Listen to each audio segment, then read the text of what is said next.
తల్లిదండ్రులు కావాలని మీ కలను నెరవేర్చుకోండి హెగ్డే ఫెర్టిలిటీ సెంటర్ ద్వారా ఉచిత మొదటి కన్సల్టేషన్ పొందండి 8807474744. నమస్కారం, వెల్కమ్ టు ఐ డ్రీమ్. ధర్మ మార్గం విత్ విజిత కార్యక్రమానికి స్వాగతం.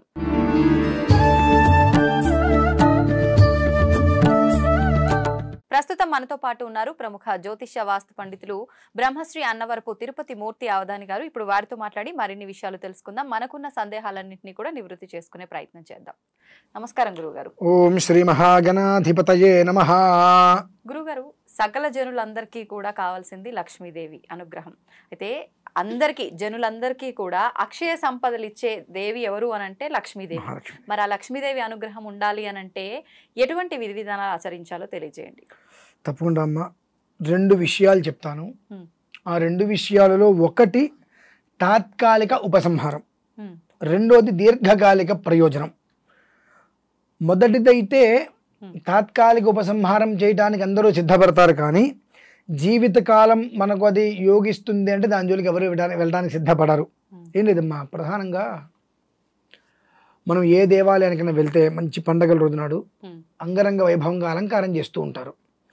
అసలు అక్కడ భక్తి ఎలా ఉన్నా ఆహ్లాదకరంగా మాత్రం మంచి కనిపిస్తూ ఉంటుంది. అలానే ప్రతి మనిషికి కావాల్సింది సొంత గూడు. ఆ ఇంటిని మనం ఎంతగా అయితే కాపాడుకుంటూ వస్తామో అది మనల్ని అంతగా కాపాడుతూ ఉంటుంది. మీరు అన్నట్టుగా లక్ష్మి అనేటువంటిది స్థిరంగా ఎప్పుడు ఎక్కడ ఎవరింట్లోనూ ఉండదు, ప్రవహిస్తూ ఉంటుంది. ఆ ప్రవాహంలో మనకి ఎంత కావాలంటే అంత తీసుకోవాలి. సాధ్యపడదా అలా స్థిరంగా ఉంచుకోవడం? అసలు ఆవిడ ఉండదండి, ఆవిడ ప్రవహిస్తూ ఉంటుంది. స్థిరంగా ఉందనుకోండి ఇంతే ఉంటుంది, ఇంక ఉండదు. ప్రవహిస్తూ ఉంటే ప్రవాహం మనకి ఎంత కావాలంత వలేసి మనం దగ్గర దాచుకోవాలి. నువ్వెంత తీసుకున్నానో ఎంత దాచుకోగలిగావు అనేటువంటిది నీ సామర్థ్యాన్ని అనుసరించి ఉంటుంది. ఆ అమ్మవారు అలా మనకు ప్రవాహంలాగా నడుస్తూ ఉండాలంటే మనం చేయవలసింది ప్రధానంగా విడిచిన వస్త్రం మళ్ళీ మనం కట్టకూడదు. అంటే మనం మామూలుగా ఉదయం పూట ఏమైనా బట్టలు కట్టుకుంటే మధ్యాహ్నం విడిచేసి మళ్ళీ రాత్రి కడుతూ ఉంటాం. ఒక్కసారి ఒంటి మించి విడిచి పక్కన పెట్టామంటే ఆ బట్టలు మళ్ళీ మనం కట్టకూడదు. అలా కట్టినటువంటి చోట లక్ష్మీ అమ్మవారి ఉండదు. ఫస్ట్. రెండు, ఇంటి ముందు ముగ్గు లేకుండా ఉండకూడదు. 3, అపరిశుభ్రంగా ఇల్లు ఊడ్చకుండా ఇల్లు ఉండకూడదు. 4, దీపారాధన లేకుండా ఇల్లు ఉండకూడదు. 5, ఉతికి ఆరేసినటువంటి బట్టలు మనం ఎక్కడ పెడితే అక్కడ పడేస్తాం మడత పెట్టకుండా. ఈ 5 కనుక చక్కగా మనం ఆచరిస్తూ ఉంటే నిజంగా కూడా మనం ఏ దేవాలయానికి వెళ్ళక్కర్లేదమ్మా. అంటే మన ఇంటికి మించిన దేవాలయం ఏముంది? మీరు ఏ దేవాలయానికైనా వెళ్ళండి, పొద్దు నుంచి రాత్రి వరకు ఉండండి. రాత్రికి ఏం చేస్తారు? తాళం వేసేసి తాళం వేసే ముందు ఇంటికి వెళ్ళిపోమంటారుగా, గుళ్ళోంచి బయటకు వచ్చేయండి తాళం వేసేయాలంటారుగా. మనం బయటికి వెళ్ళిపోవాల్సిందేగా. మన ఇంట్లోంచి మనల్ని ఎవరైనా బయటికి వెళ్ళమంటారా? ఎవరు అనరు. ఎంతకాలం మన ఇష్టానుసారం ఉండొచ్చు. ఆ ఇల్లు మనల్ని అంతగా కాపాడుతుంది. ఈ 5 మనం సక్రమంగా చేస్తే చాలండి. ఈ 5 మనం సక్రమంగా చేయలేము. ఎందుకు చేయలేమంటే చాలామంది నోట్లోంచి వచ్చేటువంటి మాట, మాకు ఉద్యోగాలు ఉన్నాయి కదండి, ఆ ఉద్యోగాల్లో మాకు సమయం కుదరదండి. నేనే ఉంటాను, ఇన్స్టాగ్రాము, వాట్సాప్, ఫేస్బుక్ ఇవి చూసే అరగంట మనం కాదనుకుంటే ఒక్కొక్క పనులు మనం చేసుకోవచ్చుగా. అంటే ఏం లేదు, మీకు ఒక ప్రశ్న వేస్తాను నేను.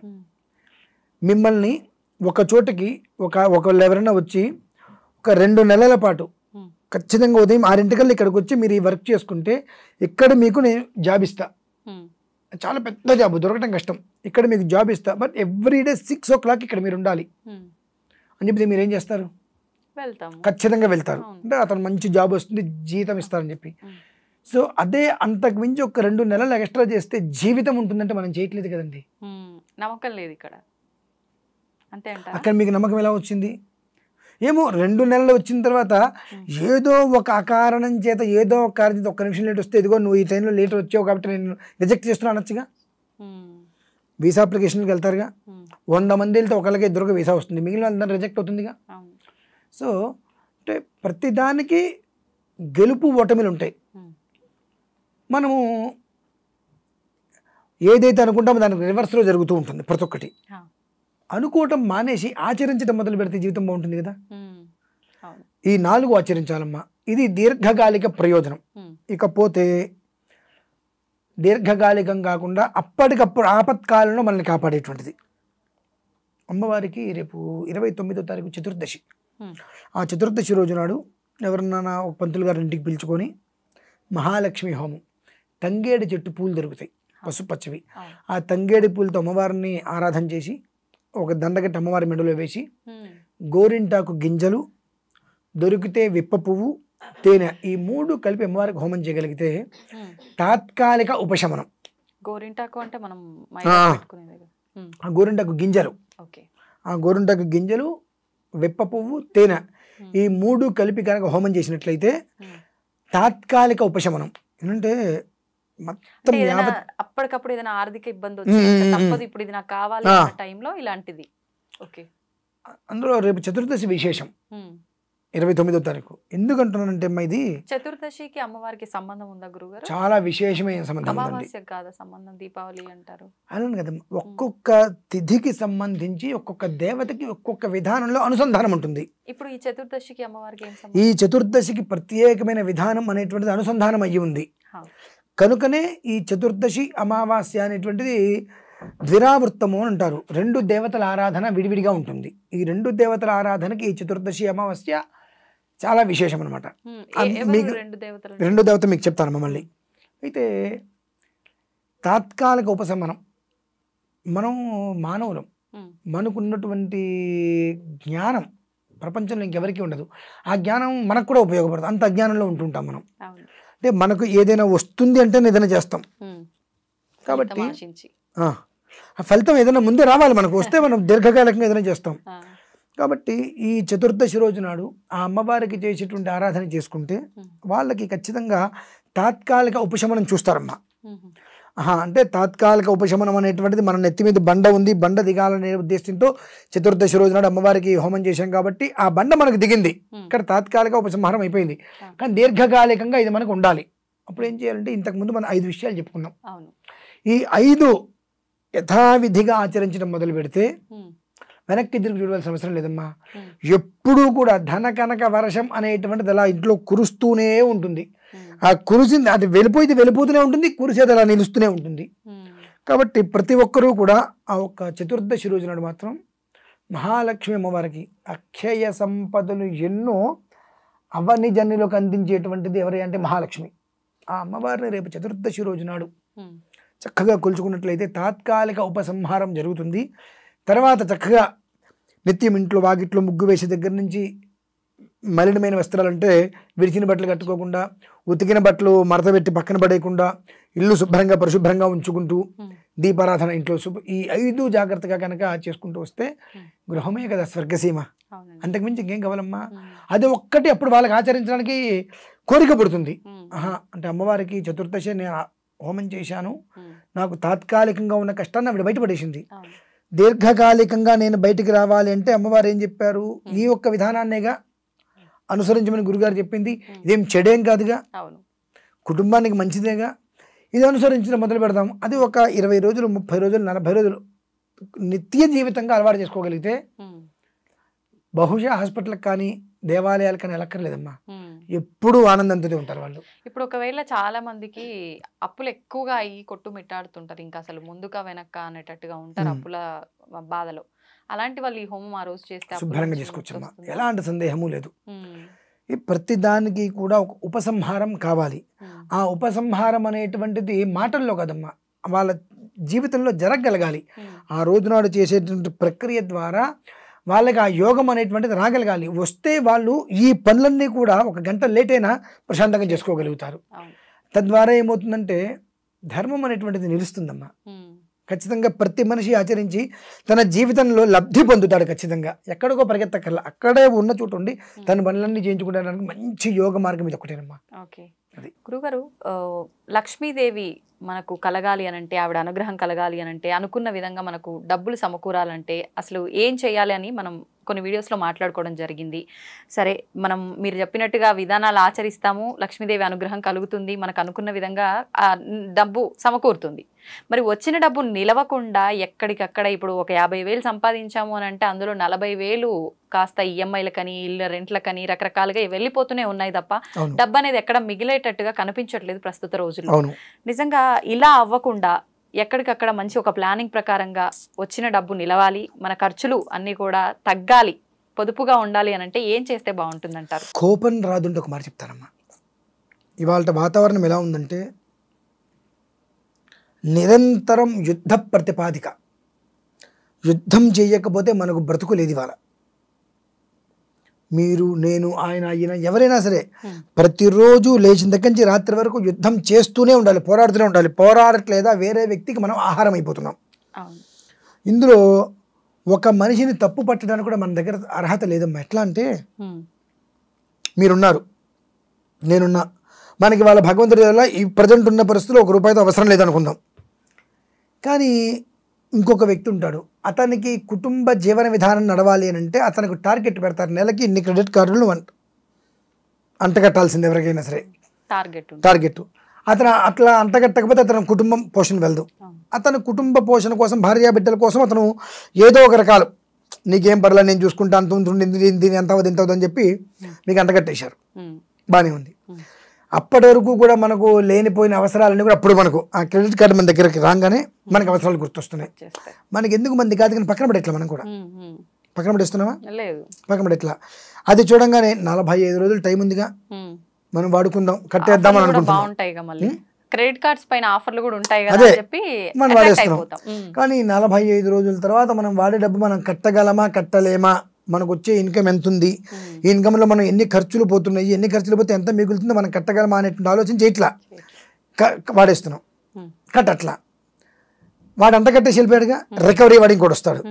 ఇక నోటికి ఎంత మాట వస్తే అంత మాట. ఎందుకంటే మీ మీద కక్ష లేదు అతనికి, మీ మీద కోపం లేదు, అతని జీవితం అది, జీవన విధానం. అతను మిమ్మల్ని గట్టిగా ఏదన్నా అరిచో గిరిచో డబ్బు తీసుకెళ్ళకపోతే అతని కుటుంబం గడవదు. వ్యక్తిగతంగా మీ మీద ఎలాంటి కక్షలు ఉండవు, కానీ అతను భుక్తి వెళ్ళాలి కుటుంబం. ఇది జీవితకాలం ఇంతేనా? దీనికి ఎక్కడికైనా ఒక చోటుకు రావాలనుకునేటువంటి దానికి ఇందాక మనం ఒక వీడియోలో చెప్పుకున్నాం, ఇంట్లో దుమ్ము ధూళి ఏది ఉండకూడదు అని చెప్పి.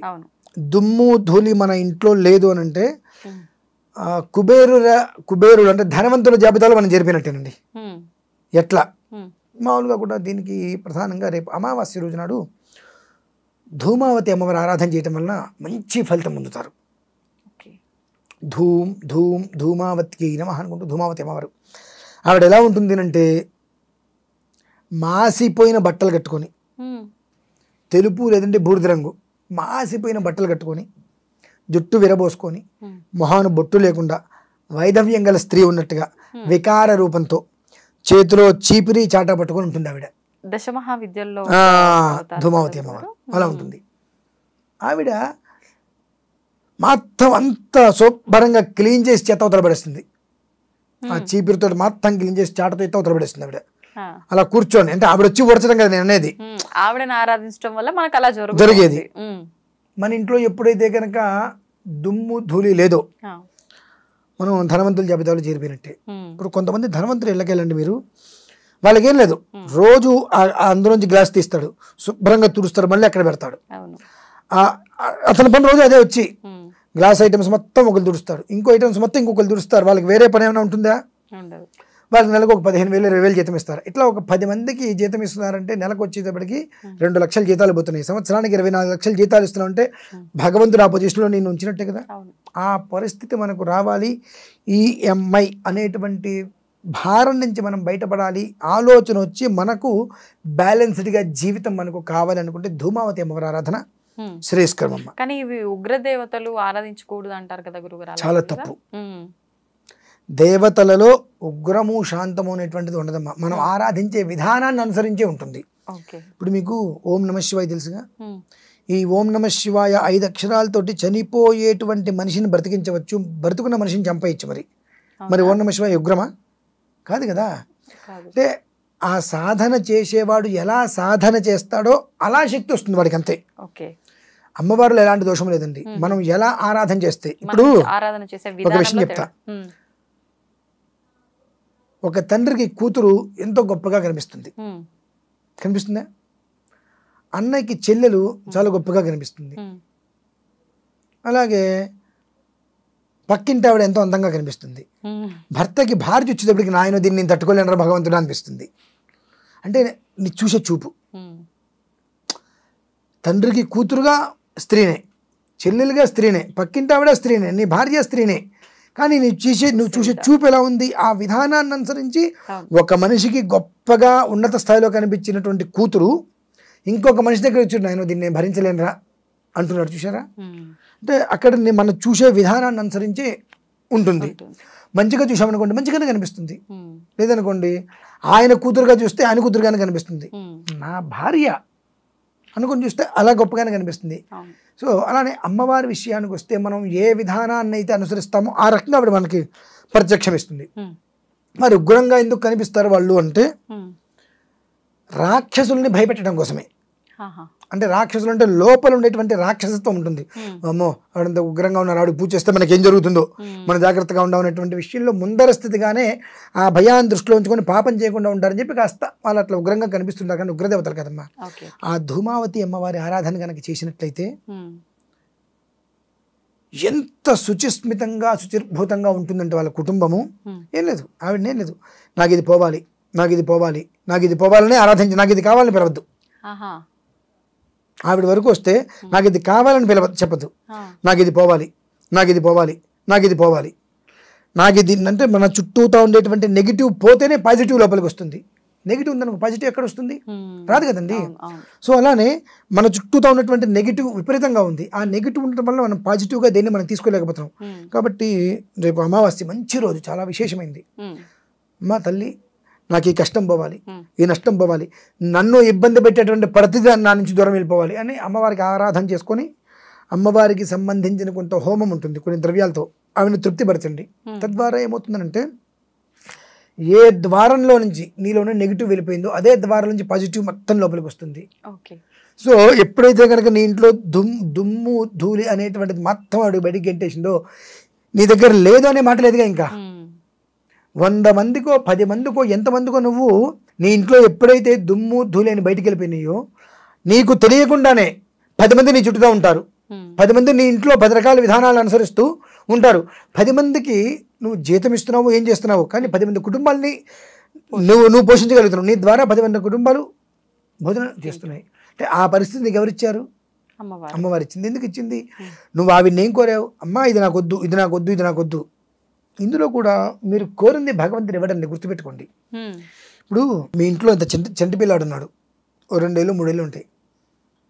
వాడు చాకు తీసుకుంటాడు, మీరు ఒప్పుకుంటారా? వాడు నాకు అదే కావాలంటాడు, మీరేం చేస్తారు? వేస్తారు కదా. అదే విషయం మన దగ్గరకు వచ్చినప్పుడు మనం ఒకటి అడుగుతాం భగవంతుడిని, అది మనం ఏమనుకుంటాం, ఇది నాకు మంచిది మనం అనుకుంటాం. కానీ భగవంతుడికి తెలుసు అది మీకు మంచిదో కాదో. సో కాబట్టి అది మీకు భగవంతుడు, నేను అడిగింది ఇవ్వవా అని భగవంతుని కోపం. మన పిల్లవాడు కొన్ని తీసుకుంటే వాడికి ప్రమాదం అని చెప్పి మనకు తెలుసు. మనం ఎవరి పిల్లలం? ఆయన పిల్లలం. మరి ఆయనకి తెలియదా మనకేది కష్టమో? కాబట్టి భగవంతుడి దగ్గర విషయం ఎలా ఉన్నా కేవలం ధూమావతి అమ్మవారి విషయానికి వస్తే నాకు ఇది వద్దు, నాకు ఇది పోవాలి, నాకు ఈ దరిద్రం పోవాలి, నాకు ఈ ఒక్క నికృష్టమైన జీవితం పోవాలి, ఈ అప్పులు పోవాలి, ఈ అమ్మైనటువంటి వ్యవస్థ నాకు పోవాలి, ఇది పోవాలి, ఇది పోవాలి, ఇది పోవాలంటే నీలో ఒక రకమైనటువంటి జ్ఞానం ప్రకాశిస్తుంది. ప్రకాశిస్తే నీకు వచ్చేటువంటి 50,000 10,000 1,00,000 ఆ రూపాయిని నువ్వు ఏ రకంగా సర్దగలుగుతావు, ఏ రకంగా రూపాయలు దాచుకోగలుగుతావు అనేటువంటి స్థితిని నీకు ఆవిడిస్తుంది. 1 కోటి రూపాయలు సంపాదించే వరకే కష్టం అండి. ఆ 1 కోటి రూపాయలు జాగ్రత్తగా నేర్పరితనంగా ఫిక్స్డ్ చేసుకుంటే దాన్ని అదే సంపాదించుకుంటుంది. ఆ స్థితి అనేటువంటిది నీకు ఇస్తుంది. అయినప్పటికీ కూడా నేను ఇంకా గొప్పతనంగా ప్రదర్శన చేయాలనుకుంటే ఎవడేం చేయలేడు. నీకు ఈ సమస్యలు వద్దు, కష్టాలు వద్దు, ప్రశాంతంగా బ్రతకాలనుకున్నప్పుడు అవిని ఆరాధించు. నీకు ఇవన్నీ దూరం చేసేస్తుంది. నీకు రావాల్సిన ప్రతి ఒక్కటి నీ చుట్టూతా ఏర్పాటు చేస్తుంది. అవి వచ్చిన తర్వాత కూడా దాంట్లో ఆ ఇచ్చినటువంటి దాంట్లో తృప్తి పడకుండా ఇంకా ఏదో కావాలని కోరుకుంటే అప్పుడు నీకు మళ్ళీ యథావిధిగా మొదటికి వచ్చేస్తావు. కాబట్టి రేపు అమావాస్య రోజు నాడు ధూమావతి అమ్మవారి యొక్క ఆరాధన కనుక చేసుకొని ఆవిడికి హోమం చేసి ఆవిడికి ఇవ్వవలసినటువంటి ఆహుతి యజ్ఞద్రవ్యాలు ఆవిడికి సమర్పణ కనుక చేసినట్లయితే ఆ చీపిరి చాటా పట్టుకొని ఇల్లు మొత్తం శుభ్రంగా కడిగి ముగ్గులు వేసి పెడుతుందండి అమ్మవారు. అంత నీట్గా చల్లగా హాయిగా ఉంటారు ప్రతి ఒక్క కుటుంబం కూడా. ఒక్కసారి ఒక చిరు ప్రయత్నం చేసి చూడమండి, వాళ్ళే చెప్తారు అది విషయం అయితే. ధన్యవాదాలు గురుగారు.